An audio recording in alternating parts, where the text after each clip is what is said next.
मेरा नाम उर्मी है। मैं बहुत परेशान थी क्योंकि काफ़ी दिनों से मेरे साथ कुछ बहुत ही अजीब सा हो रहा था। लेकिन मेरे साथ ऐसा क्यों हो रहा था? मैंने तो कभी किसी के साथ बुरा भी नहीं किया था, मेरा कोई दुश्मन भी नहीं था, तो फिर मेरे साथ ये सब करने वाला कौन था?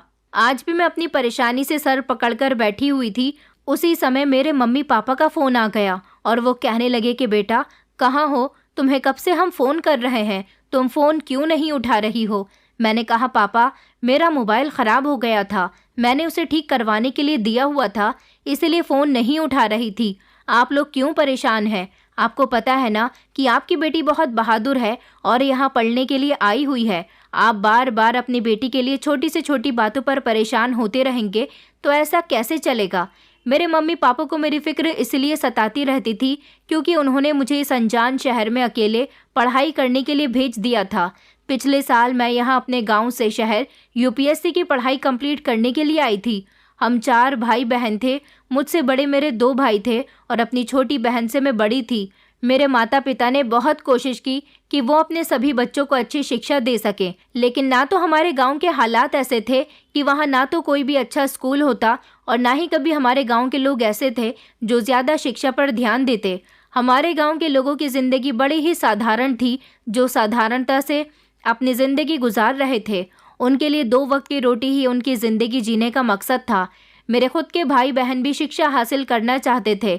सिर्फ मेरे पिताजी को शौक था कि उनके बच्चे पढ़े लिखें कामयाब बने, ताकि हम इस गांव की मामूली सी ज़िंदगी से बाहर निकलकर शहर जाकर वहां बड़ा सा घर बनाएं और वहां अपनी ज़िंदगी गुजारें।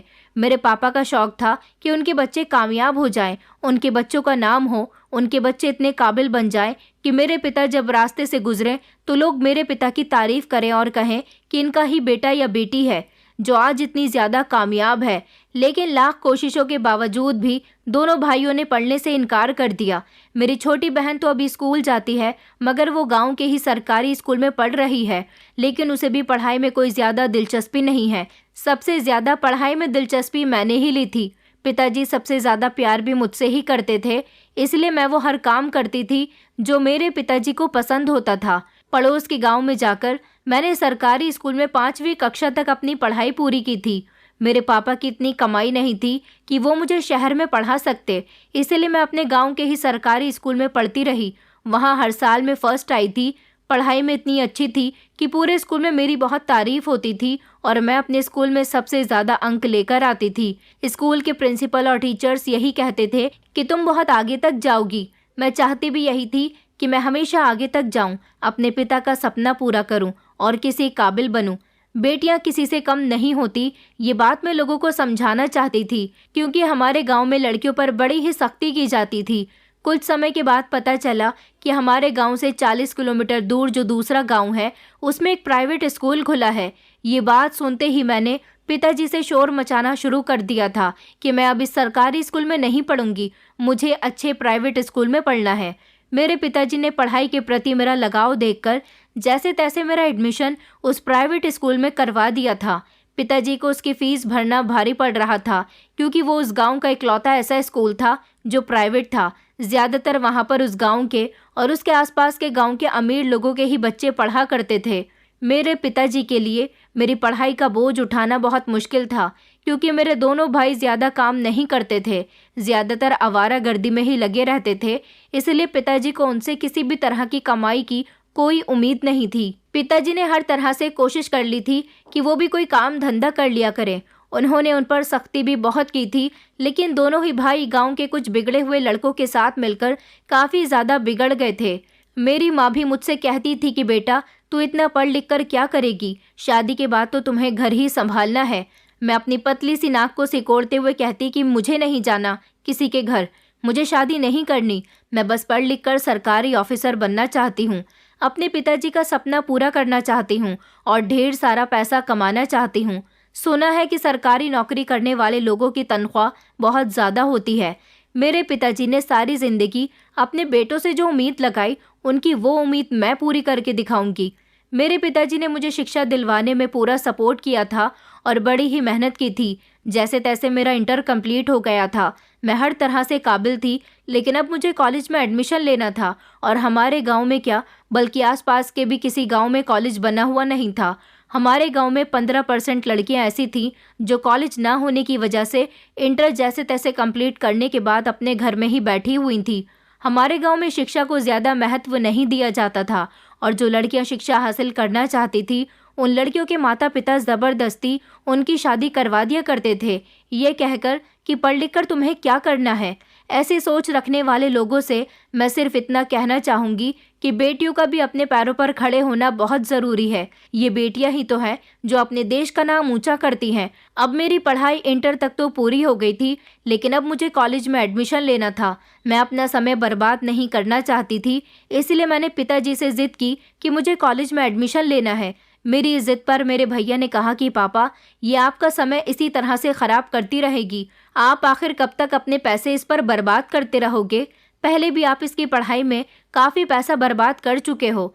पिताजी ने उसी समय भैया को डांट दिया और कहने लगे कि तुम तो इस काबिल हो नहीं कि पढ़ लिख कर किसी काबिल बन जाओ, कोई अच्छी नौकरी ही कर लो। मुझे अपनी बेटी से उम्मीद है। मेरी बेटी अगर शिक्षा हासिल करना चाहती है, अगर उस पर अभी पैसे खर्च हो भी रहे हैं तो क्या हुआ, बाद में वो नौकरी कर लेगी और सब कुछ ठीक कर देगी। लेकिन तुम लोगों से तो कुछ भी नहीं होगा। भैया उस समय बहुत शर्मिंदा हुए थे और फिर उस दिन के बाद से ही किसी की भी कोई हिम्मत नहीं हुई थी कि मेरे बारे में कुछ भी कह सके।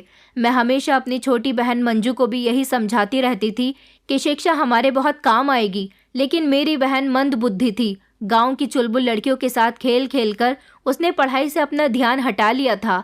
पिताजी मेरे लिए परेशान हो रहे थे। शहर जाकर पढ़ाई करना मेरे लिए कोई आसान बात नहीं थी। ज़्यादा पैसा भी खर्च होना था और मैं रोज़ वहाँ से आना जाना भी नहीं कर सकती थी, क्योंकि हमारा गांव शहर से पूरे 240 किलोमीटर अंदर था। फिर पिताजी को एक रास्ता नज़र आया। पिताजी ने इस बारे में मेरे मामा जी से बात की, जो कि शहर में ही रहते थे। उनके घरेलू मामलात भी बहुत अच्छे थे, लेकिन मेरी माँ नहीं चाहती थी कि वो मामा जी से कोई भी मदद ले। मेरे मामा जी तो बहुत अच्छे थे, लेकिन माँ की कई सालों पहले मामा जी से लड़ाई हो गई थी, इसलिए वो अपने भाई के यहाँ आती जाती भी नहीं थी। मेरे 3 मामा जी थे और तीनों ही मामा अलग अलग शहर में रहते थे। 2 बड़े मामाओं का परिवार काफ़ी बड़ा था। छोटे मामा जी के पास कोई बच्चा नहीं था और हमारे लिए गांव से शहर जाना भी कोई मामूली बात नहीं थी। काफ़ी सारा पैसा तो किराए में ही खर्च हो जाता था। लेकिन अब मेरी पढ़ाई का बंदोबस्त करने के लिए पिताजी को छोटे मामा जी की ही मदद लेनी पड़ी थी। उन्होंने इस मामले में माँ की एक न सुनी और छोटे मामा जी को फ़ोन कर दिया। मेरे मामा जी का नाम राजेश था। राजेश मामा जी हम सब से बहुत प्यार करते थे, मगर चलती हुई नाराज़गी की वजह से वो हमसे ज़्यादा कांटेक्ट भी नहीं करते थे। लेकिन अब पिताजी ने राजेश मामा जी से फ़ोन पर बात की थी और उनको सब कुछ बता दिया था। मामा जी कहने लगे कि ये तो बहुत अच्छी बात है, मेरी भांजी यहाँ पढ़ाई करने के लिए आएगी। दरअसल बात ये थी कि मेरे पिताजी मेरा कॉलेज में एडमिशन जैसे तैसे करवा तो देते, लेकिन उनको फिक्र इस बात की हो रही थी कि उनकी बेटी शहर जाकर अगर पढ़ाई करेगी तो कहाँ रहेगी। उन्हें ये नहीं पता था कि शहर में हॉस्टल्स होते हैं, लड़कियाँ वहाँ भी रह सकती हैं। मैंने ये बात जब पिताजी को बताई तो वो कहने लगे कि नहीं बेटा, पता नहीं हॉस्टल कैसे होते होंगे, वहाँ कैसे लोग रहते होंगे। मैं अनजान लोगों के पास तुम्हें नहीं रहने दे सकता। तुम्हारी सारी पढ़ाई का खर्चा तो मैं ही उठाऊंगा, बस तुम अपने मामा जी के यहाँ रहना और बाहर रहकर खूब पढ़ाई करना। मेरे मामा जी दिल के भी बहुत अच्छे थे। मामी मिजाज की थोड़ी कड़वी थी। ऊपर वाले ने उनकी गोद में औलाद नहीं दी थी, इसलिए उनको औलाद की बेहद कमी महसूस होती थी। मामा जी ने कह दिया था कि उर्मी की तरफ से बिल्कुल बेफिक्र हो जाइए, अब से उर्मी हमारी जिम्मेदारी है, बस आप उसे यहाँ शहर तक लेकर आ जाइए। मैं खुद उसका एडमिशन किसी अच्छे कॉलेज में करवा दूंगा, आपको परेशान होने की ज़रूरत नहीं है। मेरी माँ अभी भी अपने भाई से नाराज़ थी। उन्होंने तो मामा जी से कोई बात तक नहीं की थी, लेकिन जो भी बातचीत थी और जो कुछ भी करना था वो सब मेरे पिताजी ही कर रहे थे। मैंने शहर जाने के लिए अपनी पैकिंग शुरू कर दी थी। मुझे ये अपने भाई बहन की और अपने घर की बहुत याद आने वाली थी। मैं अपने माता पिता से लिपटकर भी बहुत रोई थी। माँ मुझे शहर अकेले नहीं भेजना चाहती थी, क्योंकि शहर जाकर पढ़ाई करने में उनकी मर्जी बिल्कुल भी नहीं थी। लेकिन मैंने उनसे कहा था कि एक वक्त ऐसा आएगा जब आप लोग भी मेरे साथ शहर के बड़े घर में रहोगे और हम इस गाँव को और अपने इस छोटे से घर को छोड़ देंगे, बल्कि शहर के किसी बड़े से महल जैसे घर में रहेंगे। मेरी माँ इन बातों से तो बहुत खुश होती थी, लेकिन उनके दिल में कहीं ना कहीं डर रहता था कि शहर की भीड़ भाड़ में उनकी बेटी खो ना जाए। मैंने उनको भरोसा दिलाया था कि आपकी बेटी के साथ कुछ गलत नहीं होगा, आपकी बेटी बहुत साहसी है, लेकिन माता पिता तो जब अपनी औलाद से दूर होते हैं तो उसकी परवाह करते ही हैं। मैंने जल्द से जल्द पैकिंग कर ली थी और बस मुझे शहर जाने की रट लगी हुई थी। पिताजी भी हंसते थे कि तुम्हें शहर जाकर हमारी याद आएगी भी या नहीं। अभी तो तुम्हें शहर जाने की बहुत जल्दी हो रही है, लेकिन वहाँ जाने के बाद तुम हमें बहुत याद करोगी और हमें याद करके रोओगी। मैं उनसे कहती कि मैं सच में आप सब लोगों को बहुत याद करने वाली हूँ। मेरे दोनों भाई और छोटी बहन भी मुझसे लिपटकर बहुत रोए थे और उन्होंने भी कहा था कि हम आपको बहुत याद करेंगे। मेरे घर पर एक छोटा सेल फोन था। मैंने सोच लिया था कि जब मैं मामा जी के घर जाऊंगी तो मामा जी के फ़ोन से अपने घर वालों से बात कर लिया करूंगी। मैं मन ही मन सोच रही थी कि काश हम इतने अमीर होते, मेरे पास कोई गाड़ी होती तो मैं रोज़ आना जाना कर लेती, या फिर हफ्ते में एक बार। लेकिन गाड़ी लेने के लिए और बड़ा सा घर खरीदने के लिए ही तो मुझे अपनी शिक्षा पूरी करनी थी। मामा जी से पिताजी की सारी बात हो गई थी। 3 दिन बाद मैं अपने घर वालों से विदा होकर पिताजी के साथ शहर मामा जी के घर आ गई थी। मेरे यहाँ आने पर मामा जी तो बहुत खुश हुए थे, लेकिन मामी जी बिल्कुल भी खुश नहीं हुई थी। मेरे पिताजी को भी उनका बिगड़ा हुआ बर्ताव दिख रहा था, लेकिन मेरे सपने की वजह से उन्होंने मामी जी से कुछ नहीं कहा था। वो जानते थे कि जब हमें किसी से अपना काम निकलवाना होता है तो उसकी कमियों को भी बर्दाश्त करना पड़ता है। पिताजी ने मुझे समझाया था कि बेटा, यहाँ अपनी मामी जी से मत उलझना और जितना हो सके सिर्फ अपनी पढ़ाई पर ध्यान देना। जैसे ही तुम्हारी पढ़ाई पूरी हो जाएगी फिर तुम यहाँ पर नहीं रहोगी। मैंने पिताजी को भरोसा दिलाया था कि जैसा आप कहेंगे मैं वैसा ही करूँगी। पिताजी मुझे छोड़कर चले गए थे। अगले ही दिन मामा जी ने मेरा एडमिशन अपने ही शहर के अच्छे कॉलेज में करवा दिया था। पिताजी ने मामा जी को मेरे एडमिशन के पैसे भी दे दिए थे, क्योंकि वो गांव से इतनी रकम रख कर लाए थे जितनी उनके पास थी, और जितने पैसे पिताजी रख कर लाए थे उतने पैसों में मेरा एडमिशन हो गया था। आजकल महंगाई बहुत ज़्यादा है, हमारे पास इतने पैसे तो नहीं होते थे। मेरी माँ के पास काफ़ी सारा जेवर था। कुछ जेवर मेरी नानी ने उनको दिया था और कुछ जेवर मेरी दादी ने। मेरी दादी जब इस दुनिया को छोड़कर चली गई थी तब अपना भी जेवर उन्होंने अपनी बहू को दे दिया था। इस बार मेरे एडमिशन के लिए अच्छी खासी रकम का बंदोबस्त होना था। पिताजी ने माँ की 2 सोने की अंगूठियाँ बेच दी थी, जिससे मेरा एडमिशन शहर के कॉलेज में हो सका था। कुछ दिनों बाद ही मैंने कॉलेज में अपनी पढ़ाई स्टार्ट कर दी थी। कॉलेज बहुत अच्छा था। यहाँ पर बहुत सारे लड़के लड़कियाँ पढ़ते थे। सबके कपड़े पहनने का अंदाज भी बहुत बदला हुआ था। मैं गांव की एक सिंपल लड़की थी जो शहर की रौनक से कई ज़्यादा दूर थी, लेकिन अब मुझे अपने आप को शहर के माहौल में ढालना था। मुझे यहाँ रहते हुए 1 हफ्ता गुजर गया था। मेरी पढ़ाई बहुत अच्छी चल रही थी। अभी मैं अपने कॉलेज में ज़्यादा किसी को जानती भी नहीं थी, मगर मैंने सोच लिया था कि धीरे धीरे यहाँ रहूँगी तो यहाँ के लड़के लड़कियों से मेरी जान पहचान बढ़ जाएगी। यहाँ शहर में मेरे मामा की अपनी केमिकल्स की दुकान थी। मामा जी तो सारा दिन अपनी दुकान पर रहते थे। सुबह 9 बजे मैं कॉलेज जाती तो दोपहर के 3 बजे तक घर वापस आती थी। मामा जी ने कॉलेज से घर आने तक के लिए मुझे एक कैब लगवा दी थी, जो सुबह मुझे कॉलेज ले भी जाती थी और दोपहर तक छोड़ भी जाती थी। कैब का खर्चा उठाने की जिम्मेदारी मामा जी ने ली थी। हालांकि पिताजी ने उनसे मना भी कर दिया था, लेकिन उन्होंने कहा कि क्या मैं अपनी भांजी के लिए इतना भी नहीं कर सकता। मामा जी मेरे लिए जो कुछ भी कर रहे थे वो सब मामी जी को बिल्कुल भी पसंद नहीं आ रहा था। वो एक ही घर में रहते हुए मुझसे बात तक न करती थी। मैंने अपना सामान अलग कमरे में शिफ्ट कर लिया था। मामी जी को ऐसा लगता था जैसे मैंने उनके घर पर कब्जा कर लिया है। वो चोरी चुपके मामा जी से लड़ती रहती थी और कहती थी कि तुम्हें उर्मी को यहाँ बुलाने की क्या ज़रूरत थी, ये हमारा घर है, कोई फ्री का हॉस्टल नहीं है।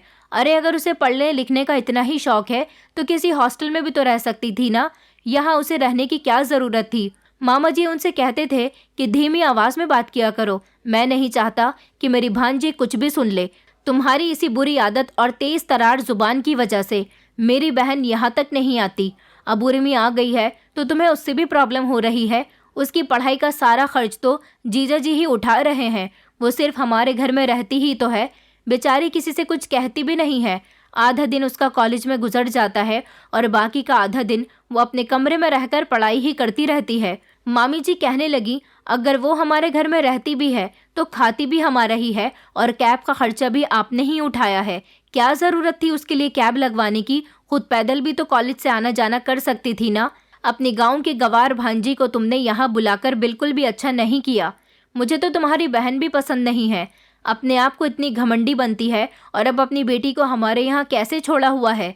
अब हम उसकी बेटी के सारे खर्चे उठाते रहें। मामी जी अब बोलने में कुछ ज्यादा ही हद पार कर रही थी। मैं इस समय उनके कमरे में चली गई। मुझे देखकर मामा जी चौंक गए थे, लेकिन मामी लगातार बोल रही थी। मामा जी ने उन्हें खामोश रहने के लिए कहा, लेकिन मामी जी खामोश नहीं हुई। तो मैंने कह दिया कि आप दोनों को मेरी वजह से लड़ने की कोई ज़रूरत नहीं है। मामी जी, मैं यहाँ से चली जाऊंगी। आप लोग मुझे सिर्फ 1 महीने की मोहलत दीजिए। मैं कॉलेज के हॉस्टल में रहने का बंदोबस्त कर लूंगी। मामा जी कहने लगे, अरे नहीं बेटा, ऐसी बात नहीं है। मैंने कहा, नहीं मामा जी, मेरी वजह से मामी का मूड ऑफ हो रहा है और मैं नहीं चाहती कि मामी जी को मेरी वजह से परेशान होना पड़े। मैं कोई छोटी मोटी नौकरी तलाश कर लेती हूँ या फिर बच्चों को ट्यूशन पढ़ाने की कोई व्यवस्था कर लेती हूँ। मेरे पास थोड़े बहुत पैसे आएंगे तो मैं हॉस्टल का खर्चा कर लूँगी। मामा जी ने उसी समय मामी को डांट लगाई और कहने लगी कि देखो, तुम्हारी वजह से वो बेचारी यहाँ से जाने को तैयार हो गई है। मामी कहने लगी कि हाँ तो चली जाए यहाँ से, मुझे वैसे भी अपने घर में बर्दाश्त नहीं है। अब मुझे कुछ भी करके यहाँ से निकलना था, क्योंकि मामी की बातें बहुत ख़राब थी। मैं मामी की बातों को बर्दाश्त नहीं कर सकती थी और उनकी बातें सुनने की भी मेरे अंदर हिम्मत नहीं थी। अभी मैं कॉलेज में नई नई थी, ज़्यादा मेरी किसी से जान पहचान भी नहीं थी जो मेरी कोई मदद कर सकता। लेकिन गुजरते हुए दिनों के साथ साथ मैंने कॉलेज में काफ़ी सारी लड़कियों से दोस्ती कर ली थी। कुछ ऐसी भी लड़कियां थी जो कॉलेज के हॉस्टल में रहती थी। मैंने उनसे हॉस्टल के खर्चे के बारे में पूछा तो उन्होंने मुझे बता दिया कि किस तरह से मेरा हॉस्टल में रहने का बंदोबस्त हो सकता है। कॉलेज की ही एक लड़की ने मुझे एक जर्नल स्टोर पर 2 घंटे की नौकरी के बारे में बताया था। उसने कहा कि अगर तुम वहाँ 2 घंटे नौकरी कर लोगी तो तुम्हें इतने पैसे तो मिल ही जाया करेंगे कि तुम अलग से हॉस्टल में अपना रूम रेंट पर ले सकोगी। मैं इस काम को करने के लिए तैयार हो गई थी और सबसे अच्छी बात तो ये थी कि जर्नल स्टोर की मालकिन एक महिला थी। इस अनजान शहर में मैं ज़्यादा कुछ जानती तो नहीं थी, लेकिन मुझे हॉस्टल में रहने का बंदोबस्त करना ही था। मैंने घर जाकर मामा जी को जब ये बात बताई तो मामा जी बहुत शर्मिंदा हो रहे थे। उन्होंने कहा, बेटा मुझे माफ़ कर देना, मैं तुम्हारी कोई मदद नहीं कर सका। अगर दीदी को इस बारे में पता चल गया तो वो और ज़्यादा भड़क उठेंगी, मगर मैं क्या करूं, मेरी पत्नी है ही ऐसी। मैंने कहा, मामा जी आपको परेशान होने की ज़रूरत नहीं है। मेरी बात अगर माँ पिताजी से होगी तो मैं उनको इस बारे में कुछ भी नहीं बताऊंगी। मामा जी कहने लगे कि बेटा तुम फिक्र मत करो, तुम भले ही हॉस्टल में जाकर रहने लगोगी, लेकिन मैं वहाँ तुम्हारा बहुत ख्याल रखूँगा, तुमसे मिलने भी आया करूँगा। और जिस जर्नल स्टोर पर तुम काम करने जा रही हो वहाँ पर तुम आराम से काम कर सकती हो, क्योंकि उस औरत को मैं अच्छी तरह से जानता हूँ। वो मेरे दोस्त की भाभी है, अकेली औरत है। जर्नल स्टोर पर शाम के समय ज़्यादा कस्टमर आते हैं, इसलिए उन्हें अपने साथ के लिए किसी हेल्पर गर्ल की ज़रूरत है। तुम आराम से वहाँ नौकरी कर सकती हो, वहाँ तुम्हें कोई दिक्कत नहीं होगी। मामा जी ने मेरा ये काम तो हल कर दिया था। अगले ही दिन से मैंने उस जर्नल स्टोर पर जाना शुरू कर दिया था। दोपहर 3 बजे तक मैं कॉलेज से आ जाती थी। कपड़े चेंज करने के बाद मामी जी अगर मुझे खाना दे देती तो मैं खा लिया करती थी, और अगर उनका मूड ख़राब होता तो मैं भूखी ही जर्नल स्टोर के लिए निकल आती थी। फिर वहाँ से शाम के 6 या 7 बजे तक घर आती और उसके बाद पढ़ाई में बिजी हो जाती थी। मामा जी रात को घर आते तो मुझे अपने साथ खाने की टेबल पर बुला लिया करते थे। कुछ समय बाद ही मेरा हॉस्टल में रहने का बंदोबस्त हो गया था। मैं यहाँ से मामा जी का मोबाइल लेकर अपने घर वालों से फ़ोन पर बात कर लिया करती थी, लेकिन मैंने किसी को भी ये नहीं बताया था कि मैं रहने के लिए हॉस्टल जा रही हूँ, क्योंकि मैं अपने माता पिता को उधर गांव में परेशान नहीं करना चाहती थी। अगर उन लोगों को ये बात पता चल जाती तो वो लोग मेरे लिए बेचैन हो जाते और फिर शायद मुझे यहाँ पढ़ने की परमिशन ना देते। मुझे अपना सपना पूरा करना था तो इन सारी परेशानियों का सामना तो करना ही था। मैंने अपना रोज़ का शेड्यूल यही बना लिया था। कुछ समय के बाद मैं हॉस्टल में शिफ्ट हो गई थी तो मामा जी का मूड थोड़ा बेहतर हुआ था, लेकिन मामा जी अभी भी मेरी तरफ से बहुत शर्मिंदा थे। उन्होंने खुद ही मेरा सामान हॉस्टल में सेट करवाया था। इधर कॉलेज में भी काफ़ी सारी लड़कियों से मेरी दोस्ती हो गई थी। एक बड़ा सा रूम था जिसमें लगभग 7 लड़कियां थीं। हम सारी ही लड़कियां वो रूम शेयर कर रही थी। रूम का चार्ज भी मैं ही जर्नल स्टोर पर नौकरी करने के बाद में दे रही थी। मुझे यहाँ रहते हुए 1 हफ्ता गुजर चुका था, लेकिन अभी तक मेरी बात मेरे माता पिता और बहन भाई से नहीं हुई थी। कुछ दिन गुजरे तो मामा जी मुझसे कॉलेज में मिलने के लिए आए थे। उन्होंने मुझे एक नया मोबाइल दिया और कहने लगे कि मैं ये तुम्हारे लिए लेकर आया हूँ। मैंने कहा, लेकिन मामा जी इसकी क्या ज़रूरत थी? वो कहने लगे कि नहीं बेटा, इसे तुम अपने पास रख लो, तुम्हारे गांव से कई बार मेरे पास फ़ोन आ चुका है। वो लोग तुमसे बात करना चाहते हैं। मैं कोई ना कोई बहाना कर देता हूँ तुम्हारे बिजी होने का, इसलिए मैं तुम्हारे लिए मोबाइल लेकर आया हूँ ताकि तुम अपने घर वालों से कांटेक्ट में बनी रहो। मैंने मामा जी को शुक्रिया कहा। मामा जी साथ ही साथ मुझे थोड़े से पैसे भी दे गए थे और बाजार से मेरे लिए कुछ खाने पीने का सामान भी लेकर आए थे। मामा जी को हमेशा मेरी परवाह रहती थी। वक्त इसी तरह से गुजरता जा रहा था। इस हॉस्टल में रहने की मुझे आदत हो गई थी क्योंकि मुझे यहाँ आए हुए 1 महीना होने वाला था। इस मोबाइल के ज़रिए मैं अपने माता पिता से बात भी करती रहती थी और मैंने इसमें व्हाट्सएप भी डाउनलोड कर लिया था, जो मेरी पढ़ाई के भी काफ़ी काम आ रहा था। मेरे मोबाइल में व्हाट्सएप तो ज़रूर था, लेकिन मैं उसका इस्तेमाल बहुत कम करती थी क्योंकि मुझे सोशल मीडिया इस्तेमाल करने का कम ही समय मिलता था। मेरी पढ़ाई बहुत अच्छी चल रही थी। कॉलेज में भी मेरी खूब प्रशंसा की जाती थी, लेकिन काफ़ी दिनों से मेरे साथ कुछ अजीब हो रहा था। ये बात मैंने जब अपनी रूममेट से भी कही तो वो लोग भी मेरी बात पर ज़्यादा सीरियस नहीं हुई, क्योंकि लगभग उनमें से 2 लड़कियों के पास तो मोबाइल था ही नहीं, जबकि ज़्यादातर लड़कियां पढ़ाई को लेकर बहुत सीरियस थी। इसलिए मोबाइल का इस्तेमाल सिर्फ तभी करती थी जब अपने पेरेंट्स से उन्हें बात करनी होती थी, या फिर रात के समय थोड़ा बहुत इस्तेमाल कर लिया करती थी। मेरे साथ अजीब ये हो रहा था कि अगर व्हाट्सएप पर मेरे पास किसी का भी कोई मैसेज आता था तो मैं उसको सीन नहीं करती थी। कोई बहुत ज़रूरी मैसेज होता तो मैं उसे सीन कर लिया करती थी, लेकिन मुझे अच्छी तरह से याद था कि मैं व्हाट्सएप ज़्यादातर ऑन करती ही नहीं थी, और जब ऑन करती थी तो उस पर पहले से ही ब्लू टिक लगे हुए होते थे। कई बार मुझे ये सब कुछ एक गलतफहमी लगी, लेकिन जब मैंने ये बात नोटिस करना शुरू कर दी कि मैं व्हाट्सएप के मैसेज ओपन करके सीन ही नहीं करती, तो फिर मैसेज पहले से ही सीन कैसे होते हैं। मुझे मेरे कॉलेज की काफ़ी सारी लड़कियां मैसेज किया करती थी, क्योंकि मैंने अपने कॉलेज की लड़कियों को अपना मोबाइल नंबर दे दिया था, इसलिए कई लोग मेरे पास व्हाट्सएप पर भी ऐड हो गए थे। हमारे रूम के बराबर में भी कई सारे रूम बने हुए थे, उसमें भी लड़कियां आपस में रूम शेयर करके रहा करती थीं। क्योंकि ये काफ़ी बड़ा कॉलेज था, इसलिए यहाँ पर दूर दूर से लड़के लड़कियाँ पढ़ने के लिए आते थे। लड़कों का हॉस्टल अलग था, जबकि लड़कियों का हॉस्टल अलग था। मोबाइल में ये चीज़ मेरे साथ कई बार हो चुकी थी, इसलिए मैं परेशान हो गई थी। मैंने जब ये बात अपनी रूममेट से शेयर की तो वो लोग कहने लगी कि तुम्हें इस बात पर ज़्यादा ध्यान नहीं देना चाहिए, इतनी छोटी छोटी बातों पर भला कौन ध्यान देता है। लेकिन मैं परेशान थी कि मेरे व्हाट्सएप के मैसेज बिना पढ़े ही सीन कैसे हो जाते हैं। ये बात तो आप लोग भी जानते होंगे कि व्हाट्सएप पर ब्लू टिक तब लगता है जब आपने व्हाट्सएप को चेक किया होता है। मेरी रूममेट्स के लिए भले ही ये बात छोटी सी थी और मामूली थी, लेकिन मुझे कुछ गड़बड़ लग रही थी, क्योंकि आजकल साइबर क्राइम बहुत ज़्यादा हो रहे थे। हमारे गांव में तो शायद साइबर क्राइम के बारे में कोई जानता भी नहीं है, लेकिन मैं जब से शहर आई थी इन चीज़ों की मुझे काफ़ी नॉलेज हो गई थी। ये मोबाइल भी मामा जी ने मुझे दिलवा कर दिया था, जिसको मैंने ही स्टार्ट किया था, और इसमें सिम कार्ड भी मैंने ही ख़रीद कर नया डाला था। कुछ दिनों बाद मैंने ये बात अपने कॉलेज में मौजूद कुछ लड़के लड़कियों से कही तो उन्होंने कहा कि ये चीज़ तुम किसी एक्सपर्ट को दिखाओ, शायद कोई एक्सपर्ट ही बता सकता है कि आखिर तुम्हारे फ़ोन में क्या प्रॉब्लम है।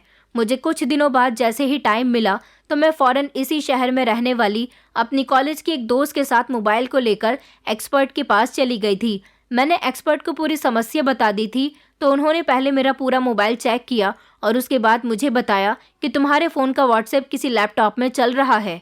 क्या आपके पास कोई लैपटॉप है? उनकी बात सुनकर तो मैंने उन्हें जवाब दिया कि नहीं, मेरे पास तो कोई लैपटॉप नहीं है। अब उन्हें कौन बताता कि ये मोबाइल भी मुझे मामा जी ने गिफ्ट किया था, तो मेरे पास लैपटॉप कहाँ से हो सकता है।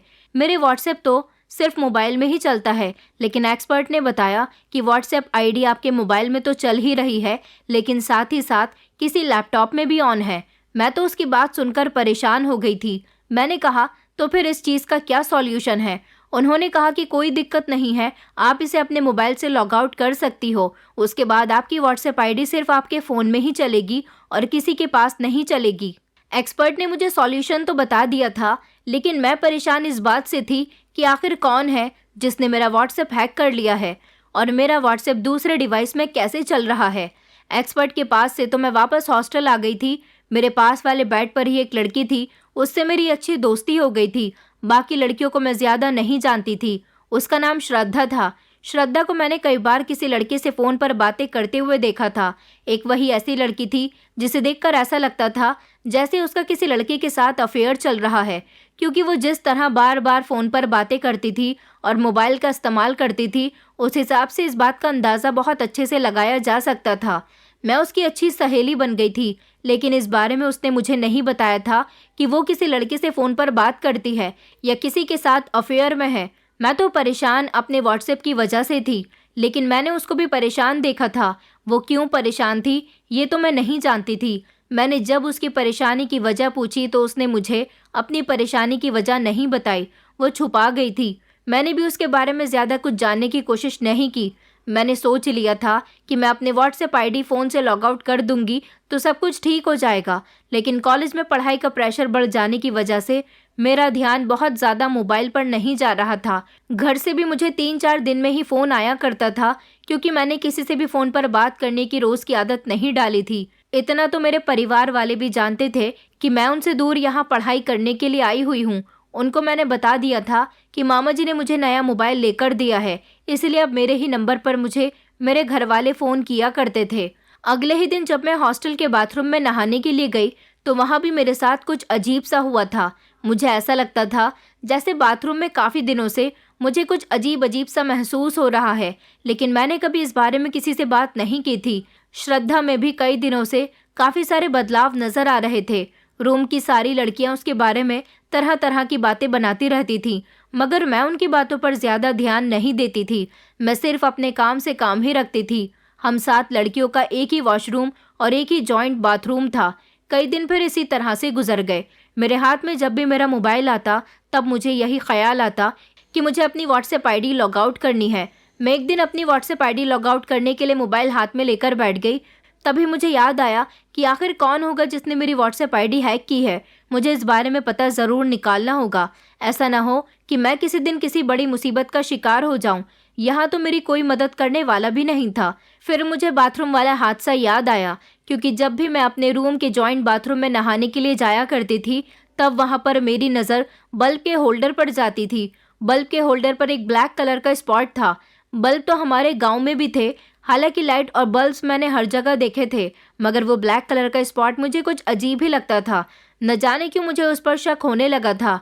हर बार वो मेरी आंखों के सामने था, मगर कभी मैंने उसे ध्यान से देखने की कोशिश ही नहीं की कि आखिर ये ब्लैक स्पॉट क्या चीज़ है। उसी समय मैं बाथरूम में गई और मैंने तुरंत ही उस बल्ब को उतारा, उस होल्डर को उतारा और उसे ध्यान से चेक किया तो मुझे पता चला कि ये कोई ब्लैक स्पॉट नहीं, बल्कि ये तो कोई हिडन कैमरा है जिसे इस होल्डर में लगाया गया है। मैं पढ़ी लिखी लड़की थी, भले ही गांव से रिलेटेड थी, मगर हर बात को अच्छी तरह से जानती थी। आखिर किसने ये स्पाई कैमरा यहाँ बाथरूम में लगाया था और इसका क्या मतलब बनता है। ये सब कुछ बिल्कुल भी ठीक नहीं था और ना ही कोई मामूली बात थी। किसकी ये हरकत थी? गर्ल्स हॉस्टल के बाथरूम में इस स्पाई कैमरे का यहाँ होना मतलब कि कोई यहाँ की लड़कियों पर नज़र रखे हुए था। लड़कियाँ तो बाथरूम में नहाने भी आती हैं और वॉशरूम भी यूज़ करती हैं। इसका मतलब ये था कि कोई हम लड़कियों की इज्जत के साथ खेल रहा था, हमें देख रहा था। मैं तो टेंशन में आ गई थी कि आखिर क्या करूं, इसलिए मैंने पुलिस की मदद लेना ज़्यादा बेहतर समझा। मैं फ़ौरन ही बाथरूम से बाहर आई। रूम में लगभग सारी ही लड़कियां मौजूद थीं। मैंने किसी भी लड़की को कुछ नहीं बताया था। मैंने अपने बेड पर आकर खामोशी से अपना मोबाइल उठाया और 112 नंबर पर कॉल मिलाई, क्योंकि मैं ये शिकायत अगर हॉस्टल के वार्डन से करती तो पता नहीं मेरी बात की सुनवाई होती भी या नहीं। ऐसा भी तो हो सकता था कि मुझे ही गलत ठहरा दिया जाता। मुझे लगा कि पुलिस इस केस की तफ्तीश करेगी तब ज़्यादा बेहतर रहेगा। जैसे ही मेरा फ़ोन पुलिस कंट्रोल रूम तक पहुंचा तो हॉस्टल में ही मौके पर पुलिस पहुंच गई थी। फिर उन लोगों ने वहां आकर मुझसे पूछताछ करनी शुरू कर दी कि आखिर क्या बात है और क्या परेशानी है। पुलिस को देखकर हॉस्टल में मौजूद सारी लड़कियां और वहां का स्टाफ घबरा गए थे कि आखिर हॉस्टल में क्या हुआ है जो पुलिस आई है और फिर पुलिस मुझसे पूछताछ क्यों कर रही है। ये सारे ही सवाल हॉस्टल के बहुत सारी लड़कियां और हॉस्टल के स्टाफ के दिमाग में थे। सबसे पहले तो पुलिस ने मुझे मेरी पूरी इन्फॉर्मेशन पूछी थी। मैंने पुलिस को अपने बारे में सब कुछ बता दिया था कि मैं कहाँ की रहने वाली हूँ और यहाँ यूपीएससी की पढ़ाई पूरी करने के लिए आई हूँ और इस कमरे में रहती हूँ। मैंने पुलिस को इस कैमरे वाली बात के साथ साथ अपना व्हाट्सएप हैक करने वाली बात भी बता दी थी। पुलिस समझ गई थी कि बाथरूम से जिस तरह होल्डर में चिपका हुआ ये स्पाई कैमरा मिला है, इस हिसाब से तो लड़कियों की एक एक एक्टिविटी पर नजर रखी जाती है और बाथरूम में होने वाली एक एक एक्टिविटी इस हिडन कैमरा में रिकॉर्ड हो रही है। ये बात जब पुलिस को पता चली तो पुलिस भी दंग रह गई थी कि आखिरकार ये काम हॉस्टल में आने के बाद किसने किया होगा। इन बातों से आसानी से अंदाज़ा लगाया जा सकता है कि इस तरह का कोई घिनौना काम कोई मर्द ही कर सकता है जिसे औरतों की इज्जत का ख्याल नहीं है और वो उनकी इज्जत के साथ हिडन कैमरा लगाकर खिलवाड़ कर रहा है। मैंने नोटिस किया था कि कमरे में मौजूद सारी ही लड़कियां पुलिस को देखकर बहुत घबरा गई थी और जब ये बात सभी लड़कियों के सामने खुलकर आई कि हमारे कमरे में मौजूद बाथरूम में हिडन कैमरा मिला है, तो इस तरह हम लोगों की भी रिकॉर्डिंग इस कैमरे में ज़रूर हुई है। ये सुनकर सारी ही लड़कियां घबरा गई थी, मगर सबसे ज़्यादा घबराई हुई श्रद्धा थी, जिसके चेहरे पर पसीने की बूंदें मुझे साफ नज़र आ रही थी। लेकिन वो तो एक लड़की थी, वो भला किसी गलत काम में कैसे शामिल हो सकती है। हॉस्टल के पूरे ही स्टाफ से पुलिस पूछताछ कर रही थी, यहाँ तक कि लड़कियों के हर कमरे में जाकर उनकी चेकिंग की जा रही थी। वॉशरूम, बाथरूम और एक एक कमरे को बहुत अच्छी तरह से चेक किया जा रहा था कि कहीं इस जैसा और कैमरा किसी और जगह तो नहीं लगा हुआ। हमारा कमरा भी दोबारा से पुलिस चेक कर रही थी। चेकिंग के दौरान पुलिस को पता चला कि कमरे में भी एक हिडन कैमरा लगा हुआ है।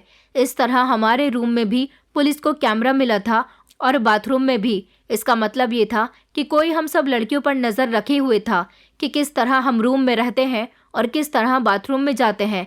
यहाँ तक कि मेरे तो व्हाट्सएप को भी हैक कर लिया गया था। पुलिस ने मेरा मोबाइल भी अपनी हिरासत में ले लिया था और अपनी जांच पड़ताल करनी शुरू कर दी। पूरे ही कॉलेज और हॉस्टल में ये खबर आग की तरह फैल गई थी। हर कोई ये जानने के लिए बेचैन था कि आखिर ये किसकी हरकत है, क्योंकि अगर कॉलेज स्टाफ या हॉस्टल स्टाफ में से हरकत किसी की हुई तो कॉलेज का नाम काफ़ी बदनाम होगा और कॉलेज के स्टाफ से भी ढेर सारे सवाल किए जाएंगे। इस रूम में हम जितनी भी लड़कियां थीं, हमारी हर चीज़ की डिटेल ली गई थी। हमसे मिलने कौन आता है, कौन जाता है, उसकी भी हर डिटेल हमें पुलिस को देनी थी, क्योंकि पुलिस जब अपनी तफ्तीश करने पर आती है तो बारीक से बारीक चीज़ पर ध्यान देती है। मैं भी बहुत परेशान हो रही थी। ये खबर मेरे पेरेंट्स को भी पता चल गई थी, क्योंकि खबरों और सोशल मीडिया के ज़रिए ये खबर पूरी दुनिया में फैल गई थी कि कॉलेज के ही कुछ स्टूडेंट्स जिन्होंने इस खबर की वीडियो बनाकर सोशल मीडिया पर अपलोड कर दी थी और टीवी पर भी हमारे कॉलेज की न्यूज़ दिखाई जा रही थी। काफ़ी हद तक हमारा कॉलेज बदनाम हो रहा था, लेकिन कॉलेज का स्टाफ भी यही चाहता था कि आरोपी को हिरासत में लिया जाए। आरोपी जो भी है उसे सबके सामने लाया जाए ताकि उसे सज़ा मिले। सारी ही लड़कियां बहुत ज़्यादा घबराई हुई थी। मामा जी हॉस्टल में मेरे पास आ गए थे और उन्होंने मुझे भरोसा दिलाया था कि कुछ नहीं होगा। तुमने बहुत अच्छा कदम उठाया है, ये बात तुम्हें छुपानी नहीं चाहिए थी। अच्छा हुआ तुमने इस केस में पुलिस को इन्वॉल्व कर दिया। पुलिस अब अपने तरीके से आरोपी को पकड़ लेगी और इस तरह तुम ही नहीं बल्कि काफ़ी सारी लड़कियां बेइज्जत होने से बच जाएंगी। अब बात आती है आरोपी की, तो आरोपी कौन था? कुछ दिनों बाद पुलिस ने आरोपी को अपने हिरासत में ले लिया था, क्योंकि मेरा व्हाट्सएप हैक करने वाला इंसान कोई और नहीं बल्कि हमारे कॉलेज में ही पढ़ने वाला एक लड़का था जो एक गरीब फैमिली से बिलोंग करता था और इसी शहर में रहता था। जब उस लड़के का चेहरा सब लोगों के सामने बेनकाब हुआ तो पता चला कि इस लड़के का अफेयर तो श्रद्धा के साथ चल रहा है। ये श्रद्धा का बॉयफ्रेंड था और इस लड़की के साथ साथ श्रद्धा भी मिली हुई थी। जब ये खबर हम सब लोगों को पता चली तो हम लोगों के होश उड़ गए थे। श्रद्धा का बॉयफ्रेंड था, ये बात तो हम लोग जानते थे, लेकिन श्रद्धा इस घटिया इंसान के साथ मिली हुई थी, ये बात हम सोच भी नहीं सकते थे। हम सारी ही लड़कियां श्रद्धा को बुरा भला कहने लगे, लेकिन पुलिस ने हमें पूरी सच्चाई के बारे में बताया। पुलिस का कहना था कि अब हम इस लड़की को भी अरेस्ट करेंगे और ये लड़कियां हमें पूरी बात बताएंगी कि आखिर इसने अपने ही रूममेट्स के साथ ऐसा क्यों किया और क्यों उसने कैमरा लगाया था और आखिर ये सब कुछ कब से चल रहा था। श्रद्धा ने बताया कि उसका हमारे कॉलेज में पढ़ने वाले राहुल नाम के इस लड़के के साथ अफेयर चल रहा था। श्रद्धा बनारस की रहने वाली थी और यहाँ पढ़ाई करने के लिए आई थी, जबकि ये लड़का राहुल यहीं का रहने वाला था। इस कॉलेज में रहते इस लड़के से मोहब्बत हो गई थी। एक दिन ये लड़का श्रद्धा को अपने साथ एक होटल में ले गया था। इस लड़के ने वहाँ के होटल में पहले ही हिडन कैमरा लगा दिया था, जिसके बारे में श्रद्धा को कुछ पता नहीं चल सका और वहाँ उसने श्रद्धा को नशीला पदार्थ देकर उसकी इज्जत को तार तार कर दिया। यहाँ तक कि उसकी वीडियो भी बना ली। जब ये वीडियो बनाकर श्रद्धा को दी गई तो श्रद्धा दंग रह गई थी। उसने इस चीज़ का ऑब्जेक्शन उठाया और उसने कहा कि वो राहुल की शिकायत कॉलेज के स्टाफ से करेगी और पुलिस के पास भी जाएगी। लेकिन राहुल इसकी वीडियो बना चुका था। उसने उसे ब्लैकमेल किया, अगर तुमने पुलिस के पास जाने की कोशिश की तो मैं तुम्हारा वीडियो सोशल मीडिया पर अपलोड कर दूंगा, जो कि मैंने अपने हिडन कैमरा से बनाया है। वो लड़का दिमागी तौर पर पागल था। उसे लड़कियों की इज्जत के साथ खेलना, गंदी वीडियोस देखना, लड़कियों पर गंदी नज़र रखना बहुत अच्छा लगता था। इसलिए तो उसने श्रद्धा को अपने प्यार के जाल में फंसाकर उसके साथ अपनी हवस पूरी कर ली। लेकिन उस दिन के बाद उसने श्रद्धा का इस्तेमाल करना शुरू कर दिया। एक दिन उसने श्रद्धा से कहा कि वो रूम की किसी भी एक लड़की का मोबाइल नंबर उसे दे दे। मेरा मोबाइल नंबर तो श्रद्धा के पास पहले से ही था, इसलिए उसने मेरा मोबाइल नंबर राहुल को दे दिया, जिस पर राहुल ने हैकिंग लिंक मेरे व्हाट्सएप नंबर पर भेजे और श्रद्धा से कहा कि वो इस हैकिंग लिंक को फॉलो करे। मैं उस समय किसी काम में बिजी थी। वैसे भी मेरी आदत थी कि मैं अपने मोबाइल पर ज़्यादा ध्यान नहीं देती थी और यही मेरी सबसे बड़ी गलती साबित हुई थी। मैं अपना मोबाइल रूम में खुलेआम छोड़कर कहीं भी चली जाती थी। रूम की लड़कियां गलत नहीं थी, लेकिन मेरे मोबाइल का कोई गलत इस्तेमाल भी कर सकता है, इस बात के बारे में मैंने कभी नहीं सोचा था। मैं रूम से बाहर किसी काम के लिए गई हुई थी। राहुल ने मेरे फ़ोन पर हैकिंग लिंक भेजा तो फ़ौरन श्रद्धा ने उस लिंक का इस्तेमाल किया, जिससे मेरा व्हाट्सएप राहुल ने अपने मोबाइल में हैक कर लिया था और उस दिन के बाद से ही मेरा व्हाट्सएप राहुल के मोबाइल में शो हो रहा था। उसने श्रद्धा से कहा था कि श्रद्धा चोरी चुपके वो हिडन कैमरा बाथरूम में लगा दे और एक कैमरा कमरे में लगा दे। ये दोनों कैमरे श्रद्धा ने हम लड़कियों की गैर मौजूदगी में लगाए थे। वो लड़का श्रद्धा को मजबूर करके उससे अपने काम करवाता रहता था। श्रद्धा मजबूर थी क्योंकि उसके पास उसका वीडियो था, इसलिए वो उसका कहना मान लिया करती थी ताकि वो वीडियो डिलीट कर दे। मगर वो इंसान उसकी मजबूरी का फ़ायदा उठा रहा था। लेकिन अब उसकी नज़र मुझ पर थी। अब वो मुझे ब्लैकमेल करना चाहता था। उसका अगला टारगेट मैं थी। ऊपर वाले की कृपा से मेरी आंखें जल्दी ही खुल गई थी और मुझे इस बारे में जल्द ही पता चल गया और मैंने केस में पुलिस को इन्वॉल्व कर दिया। तभी तो पुलिस ने साइबर जांच करके राहुल को पकड़ निकाला था और राहुल के साथ साथ श्रद्धा ने भी पुलिस को अपने बारे में सब कुछ बता दिया था। इस तरह राहुल को अरेस्ट कर लिया गया था और उसके खिलाफ मुकदमा दर्ज हो गया था। उसकी वजह से पूरे कॉलेज में बदनामी हुई थी। मैं भगवान का लाख लाख शुक्रिया अदा कर रही थी कि अगर मैं कोई एक्शन नहीं उठाती तो आज मैं भी श्रद्धा की तरह राहुल के हाथों ब्लैकमेल हो रही होती। राहुल कॉलेज की काफ़ी सारी ऐसी लड़कियों को पैसों के लिए ब्लैकमेल करता था। वो श्रद्धा से भी काफ़ी समय से पैसे मांग रहा था, लेकिन श्रद्धा ने अभी तक उसे पैसे नहीं दिए थे। उसके पास पैसे थे ही नहीं, इसलिए वो उससे ये सारे काम करवा रहा था। पैसे के लिए इंसान क्या क्या घिनौने काम कर लेता है। राहुल की वजह से पूरे कॉलेज की बदनामी हुई थी। उसे सज़ा तो मिल ही गई थी, साथ ही साथ कॉलेज में लड़कियों के लिए काफ़ी सारे सुविधाएं उपलब्ध करा दी गई थी। मैं अपने कॉलेज की एक अच्छी और समझदार लड़की साबित हुई थी, जिसकी प्रशंसा पूरा कॉलेज कर रहा था और जिसकी वजह से एक आरोपी पकड़ में आ गया था। ऐसी बहुत सारी लड़कियां थी जो राहुल के हाथों ब्लैकमेल हो रही थी, लेकिन किसी ने आज तक इतनी हिम्मत नहीं की थी कि कोई भी लड़की आवाज़ उठा सके। मेरे कॉलेज के प्रिंसिपल ने मेरी बहुत तारीफ़ की थी। मुझे कुछ नहीं चाहिए था, बस मुझे आगे पढ़ना था और आगे बढ़ना था, इसलिए मुझे स्कॉलरशिप दी गई थी।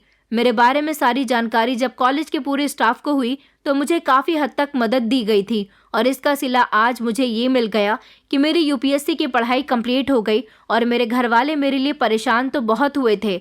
यह हादसा होने के कुछ दिनों बाद फ़ौरन ही वो लोग शहर आ गए थे, लेकिन अब उनको डर हो गया था कि उनकी बेटी के साथ अब और कुछ गलत ना हो जाए, इसलिए मेरा पूरा परिवार बड़ी मुश्किल से शहर आकर रहने लगा था, सिर्फ मेरी खातिर। मैंने भी अपने पापा का सपना पूरा कर दिखाया था। जैसे ही मेरी पढ़ाई पूरी हुई तो मैं एक अच्छी नौकरी से लग गई थी, लेकिन मेरी कामयाबी के बारे में आज भी इस शहर में हर कोई जानता है। मेरी मेहनत और काबिलियत से मैंने आज अपना सपना पूरा कर लिया और मैं आज 2025 में इसी शहर में रह रही हूँ, यहाँ नौकरी करती हूँ, बड़े घर में अपने परिवार के साथ रहती हूँ। मेरी शिक्षा पूरी होने में मेरे कॉलेज प्रशासन का पूरा हाथ रहा है, जिसने राहुल के पकड़े जाने के बाद मेरी शिक्षा पूरी करने में आसानियाँ पैदा कर दी। मुझे स्कॉलरशिप दी गई और आज भी पूरा कॉलेज मेरी इज्जत करता है। ऊपर वाले की कृपा से मैं नौकरी भी अच्छी करती हूँ, अच्छा कमाती हूँ। मेरे पिता को अपनी बेटी पर गर्व महसूस होता है और मेरे भाइयों को भी इस बात का एहसास होता है कि पढ़ाई ज़िंदगी में कितनी अहमियत रखती है। मेरी छोटी बहन भी अब पढ़ाई में दिल लगाने लगी है। मैं आप सभी लड़कियों से यही बात कहना चाहूँगी कि अगर आपको अपने आसपास कुछ भी संदिग्ध दिखाई देता है तो उसके बारे में पुलिस को ज़रूर बताएं। पुलिस अपने तरीके से आरोपी को ढूंढ निकालेगी। खामोश रहने से कोई हल नहीं निकलेगा, बल्कि ऐसा भी हो सकता है कि खामोशी इख्तियार करने से आप लोग किसी बड़ी मुसीबत का शिकार हो सकती हैं। दोस्तों, उम्मीद करती हूँ आपको हमारी कहानी पसंद आई होगी।